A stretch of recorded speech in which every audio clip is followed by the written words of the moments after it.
Another tissue with endocrine function is the placenta, and this is only around for a brief period of time during gestation, but the placenta secretes a hormone, human chorionic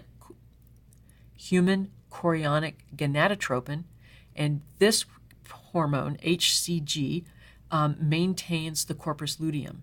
And the corpus luteum, as we talked about when we talked about ovaries, secretes estrogen and progesterone, and both of these hormones are going to be important for maintaining the pregnancy.